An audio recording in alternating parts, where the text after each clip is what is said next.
Chapter 7. The Locked Door. The reader will perhaps understand that at first everything was so strange about me, and my position was the outcome of such unexpected adventures, that I had no discernment of the relative strangeness of this or that thing. I followed the llama up the beach, and was overtaken by Montgomery, who asked me not to enter the stone enclosure. I noticed then that the puma in its cage and the pile of packages had been placed outside the entrance to this quadrangle. I turned and saw that the launch had now been unloaded, run out again, and was being beached, and the white-haired man was walking towards us. He addressed Montgomery. "And now comes the problem of this uninvited guest. What are we to do with him?" "He knows something of science," said Montgomery. "I'm itching to get to work again with this new stuff," said the white-haired man, nodding towards the enclosure. His eyes grew brighter. "I dare say you are," said Montgomery, in anything but a cordial tone. "We can't send him over there, and we can't spare the time to build him a new shanty, and we certainly can't take him into our confidence just yet." "I'm in your hands," said I. I had no idea of what he meant by "over there." "I've been thinking of the same things," Montgomery answered. "There's my room with the outer door." "That's it," said the elder man promptly, looking at Montgomery, and all three of us went toward the enclosure. "I'm sorry to make a mystery, Mr. Prendick, but you'll remember you're uninvited. Our little establishment here contains a secret or so. It's a kind of Bluebeard's chamber, in fact. Nothing very dreadful, really, to a sane man, but just now, as we don't know you—" "Decidedly," said I should be a fool to take any offence at any want of confidence." He twisted his heavy mouth into a faint smile. He was one of those saturnine people who smile with the corners of the mouth down, and bowed his acknowledgment of my complaisance. The main entrance to the enclosure was passed. It was a heavy wooden gate, framed in iron and locked, with the cargo of the launch piled outside it, and at the corner we came to a small doorway I had not previously observed. The white-haired man produced a bundle of keys from the pocket of his greasy blue jacket, opened this door, and entered. His keys, and the elaborate locking up of the place, even while it was still under his eye, struck me as peculiar. I followed him, and found myself in a small apartment, plainly but not uncomfortably furnished, and with its inner door, which was slightly ajar, opening into a paved courtyard. This inner door Montgomery at once closed. A hammock was slung across the darker corner of the room, and a small unglazed window, defended by an iron bar, looked out towards the sea. This, the white-haired man told me, was to be my apartment, and the inner door, which, for fear of accidents, he said, he would lock on the other side, was my limit inward. He called my attention to a convenient deck-chair before the window, and to an array of old books, chiefly, I found, surgical works, and editions of the Latin and Greek classics, languages I cannot read with any comfort, on a shelf near the hammock. He left the room by the outer door, as if to avoid opening the inner one again. "We usually have our meals in here," said Montgomery, and then, as if in doubt, went out after the other. "Moreau," I heard him call, and for the moment I do not think I noticed. Then, as I handled the books on the shelf, it came up in consciousness. Where had I heard the name of Moreau before? I sat down before the window, took out the biscuits that still remained to me, and ate them with an excellent appetite. Moreau! Through the window I saw one of those unaccountable men in white, lugging a packing-case along the beach. Presently the window-frame hid him. Then I heard a key inserted and turned in the lock behind me. After a little while I heard through the locked door the noise of the staghounds that had now been brought up from the beach. They were not barking, but sniffing and growling in a curious fashion. I could hear the rapid patter of their feet, and Montgomery's voice soothing them. I was very much impressed by the elaborate secrecy of these two men regarding the contents of the place, and for some time I was thinking of that and of the unaccountable familiarity of the name of Moreau. But so odd is the human memory that I could not then recall that well-known name in its proper connection. From that my thoughts went to the indefinable queerness of the deformed man on the beach. I never saw such a gait, such odd motions as he pulled at the box. I recalled that none of these men had spoken to me, though most of them I had found looking at me at one time or another in a peculiarly furtive manner, quite unlike the frank stare of your unsophisticated savage. Indeed, they had all seemed remarkably taciturn, and when they did speak, endowed with very uncanny voices. What was wrong with them? Then I recalled the eyes of Montgomery's ungainly attendant. Just as I was thinking of him, he came in. He was now dressed in white, and carried a little tray with some coffee and boiled vegetables thereon. I could hardly repress a shuddering recoil as he came, bending amiably, and placed the tray before me on the table. Then astonishment paralyzed me. Under his stringy black locks I saw his ear. It jumped upon me suddenly close to my face.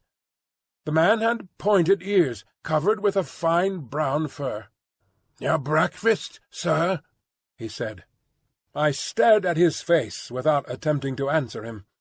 He turned and went towards the door, regarding me oddly over his shoulder.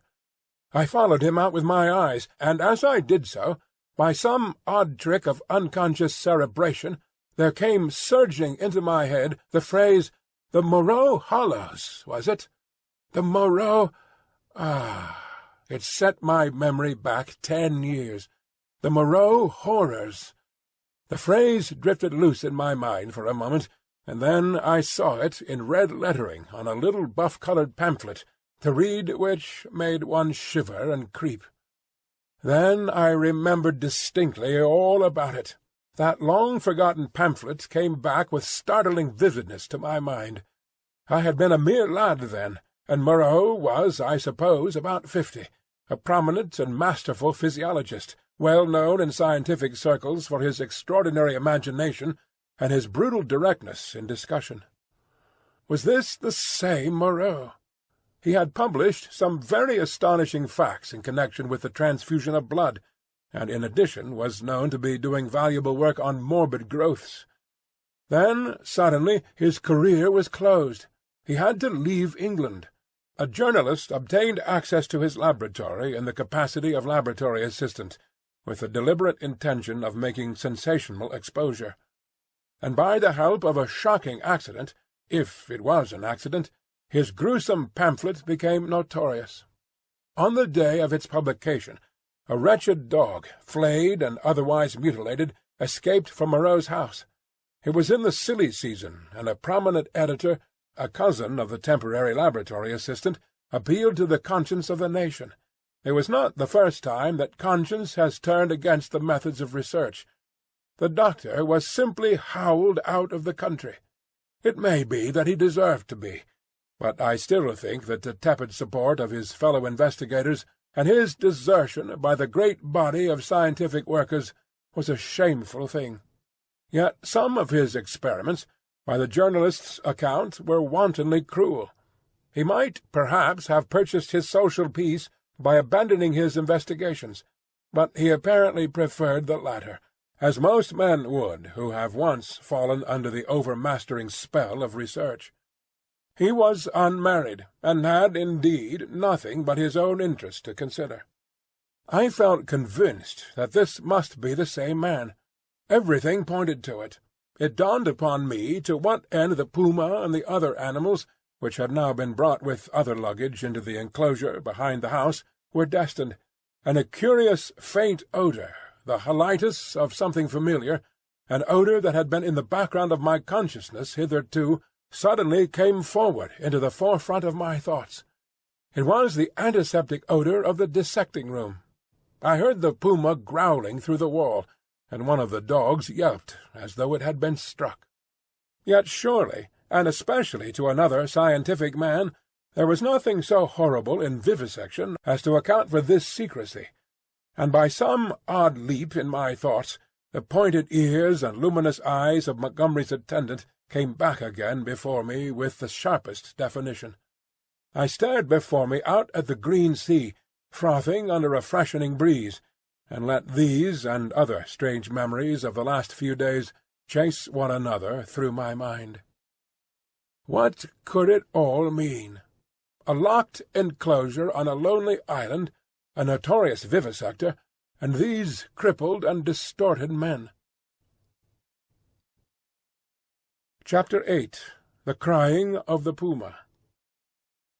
Montgomery interrupted my tangle of mystification and suspicion about 1 o'clock, and his grotesque attendant followed him with a tray bearing bread, some herbs and other eatables, a flask of whiskey, a jug of water, and 3 glasses and knives.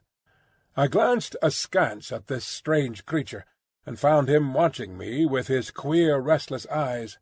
Montgomery said that he would lunch with me, but that Moreau was too preoccupied with some work to come.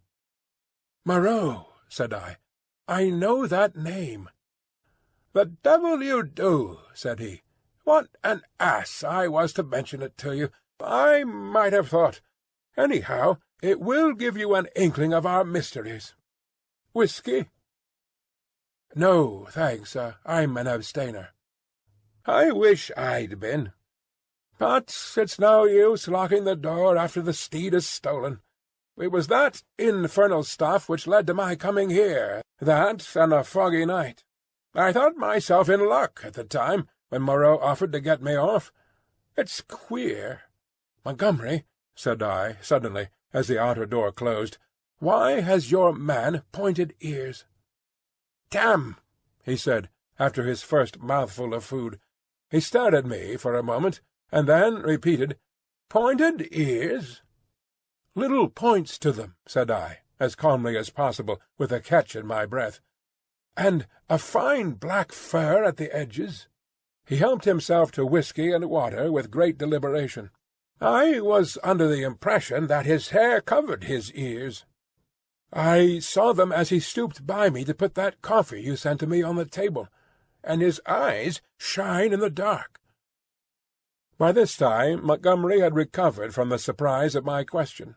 "I always thought," he said deliberately, with a certain accentuation of his flavouring of lisp, "that there was something the matter with his ears, from the way he covered them. What were they like?" I was persuaded from his manner that this ignorance was a pretence. Still, I could hardly tell the man that I thought him a liar. "Pointed," I said. "Rather small and furry, distinctly furry. But the whole man is one of the strangest beings I ever set eyes on." A sharp, hoarse cry of animal pain came from the enclosure behind us. Its depth and volume testified to the puma.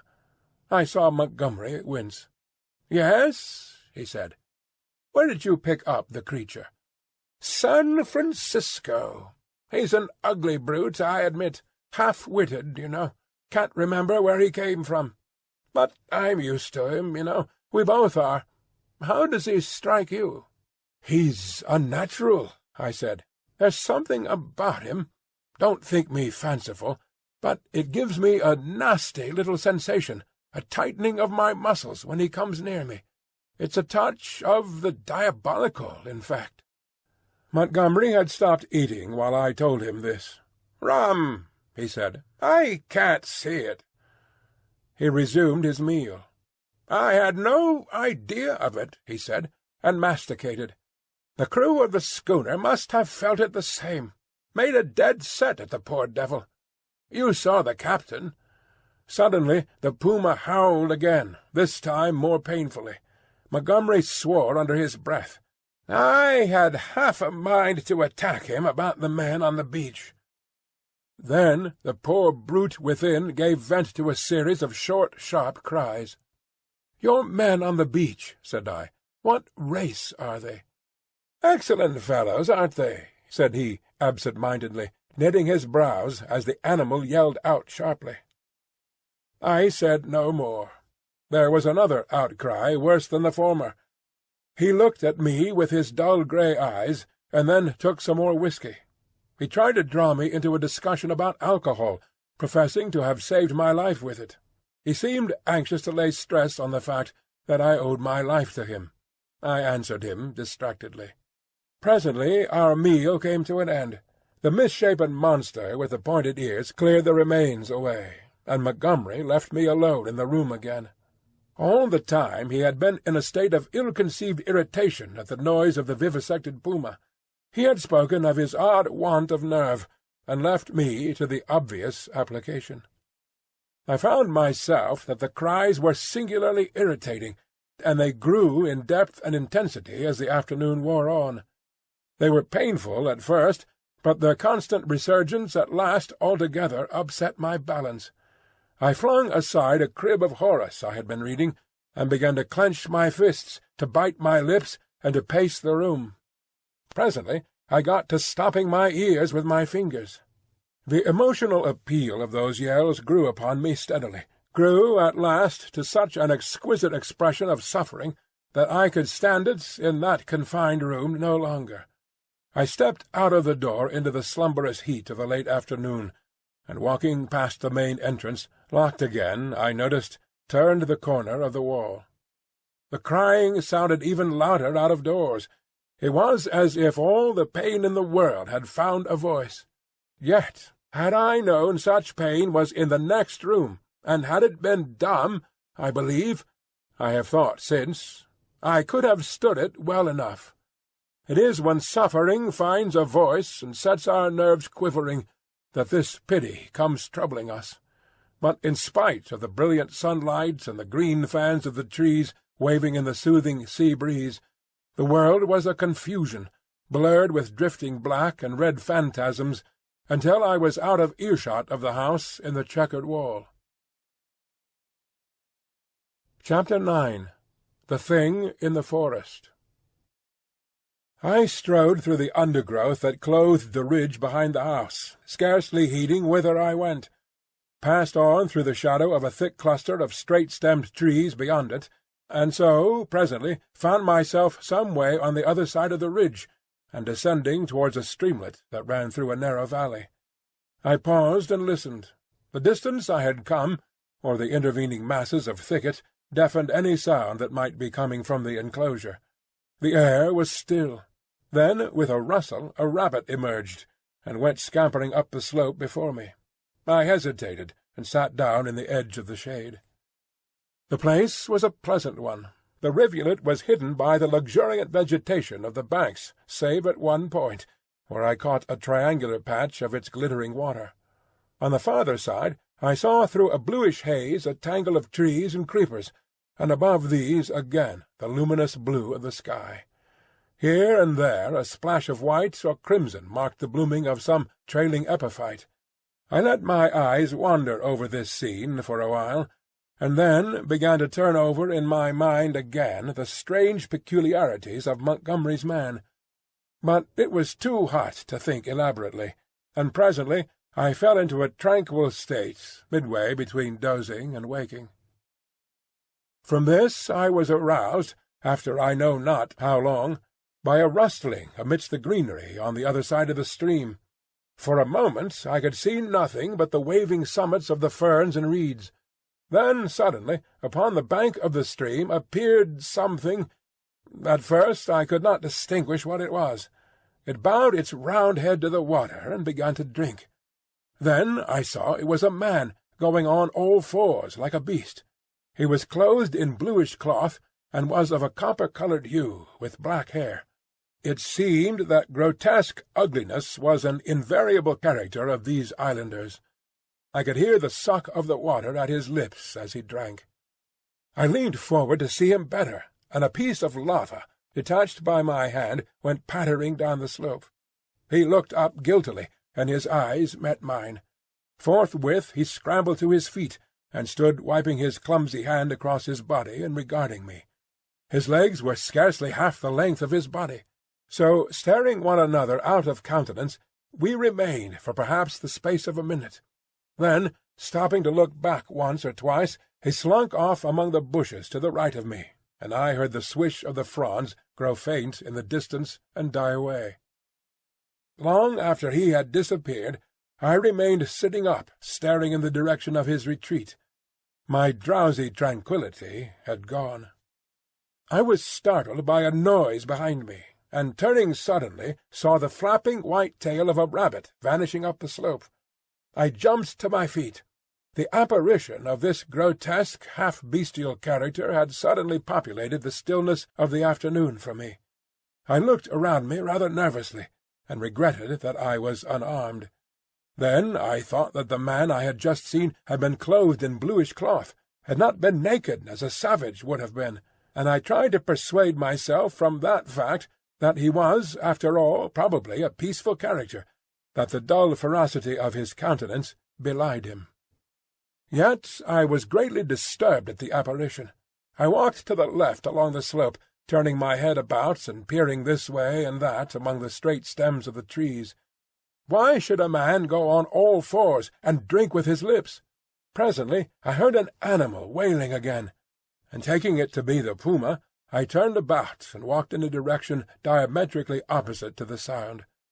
This led me down to the stream, across which I stepped and pushed my way up through the undergrowth beyond. I was startled by a great patch of vivid scarlet on the ground, and going up to it found it to be a peculiar fungus, branched and corrugated like a foliaceous lichen, but deliquescing into slime at the touch.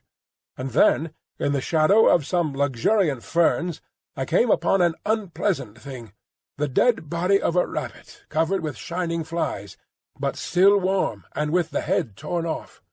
I stopped aghast at the sight of the scattered blood. Here at least was one visitor to the island disposed of. There were no traces of other violence about it. It looked as though it had been suddenly snatched up and killed, and as I stared at the little furry body came the difficulty of how the thing had been done. The vague dread that had been in my mind since I had seen the inhuman face of the man at the stream grew distincter as I stood there. I began to realize the hardihood of my expedition among these unknown people. The thicket about me became altered to my imagination.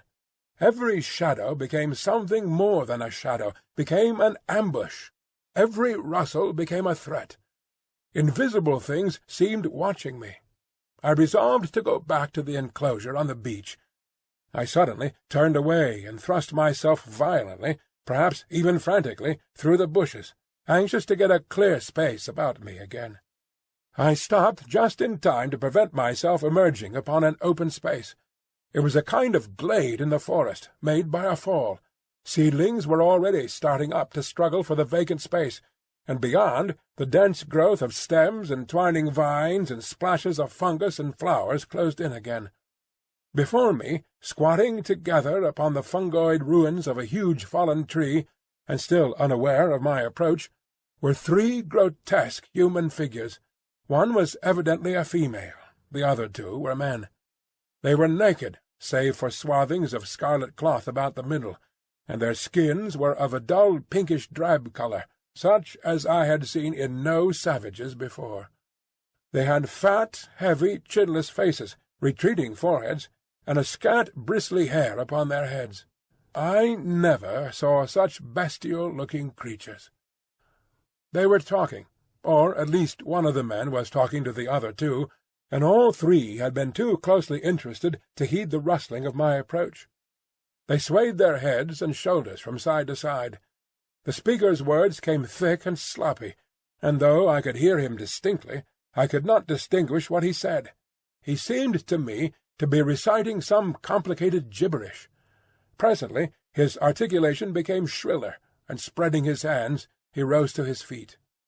At that the others began to gibber in unison, also rising to their feet, spreading their hands and swaying their bodies in rhythm with their chant.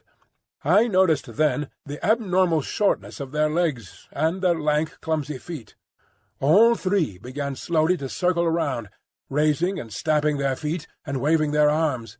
A kind of tune crept into their rhythmic recitation, and a refrain, "Alula" or "Balula," it sounded like. Their eyes began to sparkle, and their ugly faces to brighten, with an expression of strange pleasure. Saliva dripped from their lipless mouths. Suddenly, as I watched their grotesque and unaccountable gestures, I perceived clearly for the first time what it was that had offended me, what had given me the two inconsistent and conflicting impressions of utter strangeness, and yet of the strangest familiarity.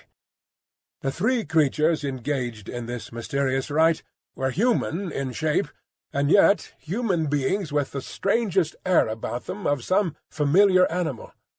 Each of these creatures, despite its human form, its rag of clothing, and the rough humanity of its bodily form, had woven into it, into its movements, into the expression of its countenance, into its whole presence, some now irresistible suggestion of a hog, a swinish taint, the unmistakable mark of the beast. I stood overcome by this amazing realization, and then the most horrible questionings came rushing into my mind. They began leaping in the air, first one and then the other, whooping and grunting. Then one slipped, and for a moment was on all fours, to recover indeed forthwith. But that transitory gleam of the true animalism of these monsters was enough. I turned as noiselessly as possible, and became every now and then rigid with the fear of being discovered, as a branch cracked or a leaf rustled. I pushed back into the bushes. It was long before I grew bolder and dared to move freely. My only idea for the moment was to get away from those foul beings, and I scarcely noticed that I had emerged upon a faint pathway amidst the trees. Then, suddenly traversing a little glade, I saw with an unpleasant start two clumsy legs among the trees, walking with noiseless footsteps parallel with my course, and perhaps 30 yards away from me. The head and upper part of the body were hidden by a tangle of creeper. I stopped abruptly, hoping the creature did not see me. The feet stopped as I did. So nervous was I that I controlled an impulse to headlong flight with the utmost difficulty. Then, looking hard, I distinguished through the interlacing network the head and the body of the brute I had seen drinking. He moved his head. There was an emerald flash in his eyes as he glanced at me from the shadow of the trees, a half-luminous colour that vanished as he turned his head again. He was motionless for a moment, and then, with a noiseless tread, began running through the green confusion. In another moment he had vanished behind some bushes. I could not see him, but I felt that he had stopped and was watching me again. What on earth was he, man or beast? What did he want with me? I had no weapon, not even a stick. Flight would be madness. At any rate, the thing, whatever it was, lacked the courage to attack me. Setting my teeth hard, I walked straight towards him. I was anxious not to show the fear that seemed chilling my backbone. I pushed through a tangle of tall white-flowered bushes, and saw him 20 paces beyond, looking over his shoulder at me and hesitating. I advanced a step or two, looking steadfastly into his eyes. "Who are you?" said I. He tried to meet my gaze. "No," he said suddenly, and turning, went bounding away from me through the undergrowth. Then he turned and stared at me again. His eyes shone brightly out of the dusk under the trees. My heart was in my mouth, but I felt my only chance was bluff, and walked steadily towards him. He turned again, vanished into the dusk. Once more I thought I caught the glint of his eyes, and that was all. For the first time I realized how the lateness of the hour might affect me. The sun had set some minutes since. The swift dusk of the tropics was already fading out of the eastern sky, and the pioneer moth fluttered silently by my head. Unless I would spend the night among the unknown dangers of the mysterious forest, I must hasten back to the enclosure. The thought of a return to that pain-haunted refuge was extremely disagreeable, but still more so was the idea of being overtaken in the open by darkness and all that darkness might conceal. I gave one more look into the blue shadows that had swallowed up this odd creature, and then retraced my way down the slope towards the stream, going, as I judged, in the direction from which I had come. I walked eagerly, my mind confused with many things, and presently found myself in a level place among scattered trees. The colourless clearness that comes after the sunset flush was darkling. The blue sky above grew momentarily deeper, and the little stars, one by one, pierced the attenuated light. The interspaces of the trees, the gaps in the further vegetation that had been hazy blue in the daylight, grew black and mysterious. I pushed on. The colour vanished from the world. The tree-tops rose against the luminous blue sky in inky silhouette, and all below that outline melted into one formless blackness. Presently the trees grew thinner, and the shrubby undergrowth more abundant. Then there was a desolate space covered with a white sand, and then another expanse of tangled bushes. I did not remember crossing the sand opening before. I began to be tormented by a faint rustling upon my right hand. I thought at first it was fancy, for whenever I stopped there was silence, save for the evening breeze in the tree-tops. Then, when I turned to hurry on again, there was an echo to my footsteps. I turned away from the thickets, keeping to the more open ground, and endeavouring, by sudden turns, now and then, to surprise something in the act of creeping upon me. I saw nothing, and nevertheless my sense of another presence grew steadily. I increased my pace, and after some time came to a slight ridge, crossed it, and turned sharply, regarding it steadfastly from the further side. It came out black and clear-cut against the darkling sky, and presently a shapeless lump heaved up momentarily against the skyline and vanished again.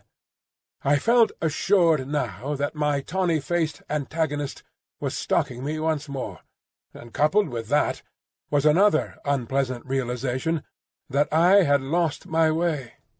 For a time I hurried on, hopelessly perplexed, and pursued by that stealthy approach.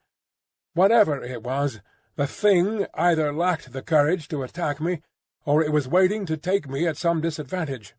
I kept studiously to the open. At times I would turn and listen, and presently I had half persuaded myself that my pursuer had abandoned the chase, or was a mere creation of my disordered imagination. Then I heard the sound of the sea. I quickened my footsteps almost into a run, and immediately there was a stumble in my rear. I turned suddenly and stared at the uncertain trees behind me. One black shadow seemed to leap into another.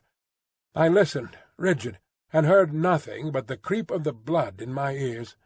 I thought that my nerves were unstrung and that my imagination was tricking me, and turned resolutely towards the sound of the sea again. In a minute or so the trees grew thinner, and I emerged upon a bare, low headland running out into the sombre water. The night was calm and clear, and the reflection of the growing multitude of the stars shivered in the tranquil heaving of the sea.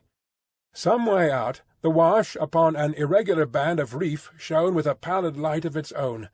Westward I saw the zodiacal light mingling with the yellow brilliance of the evening star. The coast fell away from me to the east, and westward it was hidden by the shoulder of the cape. Then I recalled the fact that Moreau's beach lay to the west. A twig snapped behind me, and there was a rustle.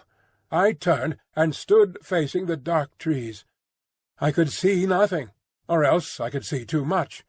Every dark form in the dimness had its ominous quality, its peculiar suggestion of alert watchfulness. So I stood for perhaps a minute, and then, with an eye to the trees still, turned westward to cross the headland, and as I moved, one among the lurking shadows moved to follow me. My heart beat quickly.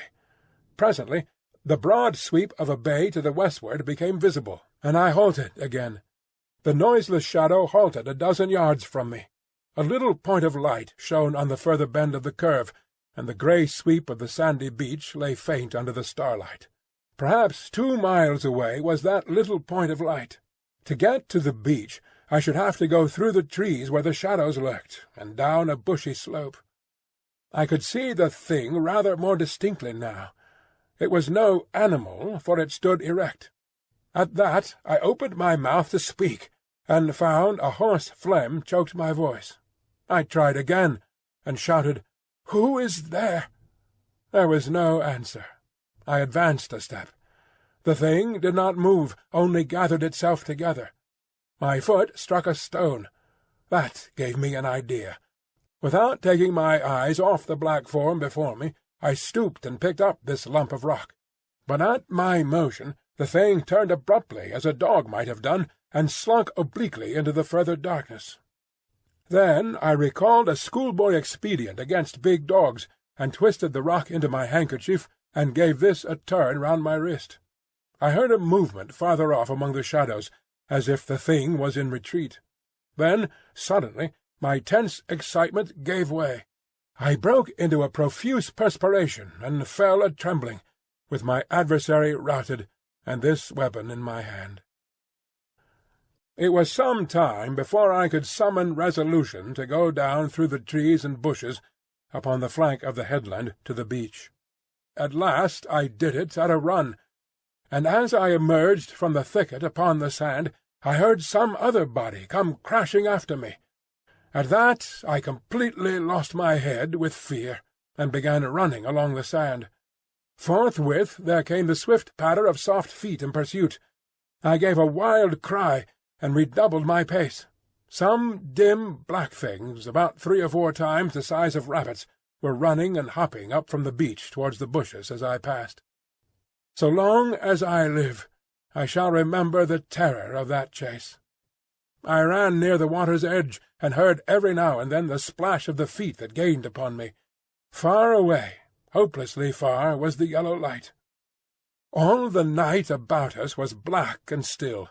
Splash, splash, came the pursuing feet, nearer and nearer. I felt my breath going, for I was quite out of training. It whooped as I drew it, and I felt a pain like a knife at my side. I perceived the thing would come up with me long before I reached the enclosure, and desperate and sobbing for my breath, I wheeled round upon it, and struck at it as it came up to me, struck with all my strength. The stone came out of the sling of the handkerchief as I did so. As I turned, the thing, which had been running on all fours, rose to its feet, and the missile fell fair on its left temple. The skull rang loud, and the animal man blundered into me, thrust me back with its hands, and went staggering past me, to fall headlong upon the sand with its face in the water. There it lay still. I could not bring myself to approach that black heap. I left it there, with the water rippling round it under the still stars, and giving it a wide berth, pursued my way towards the yellow glow of the house. And presently, with a positive effect of relief, came the pitiful moaning of the puma, the sound that had originally driven me out to explore this mysterious island. At that, though I was faint and horribly fatigued, I gathered together all my strength, and began running again towards the light. I thought I heard a voice calling me,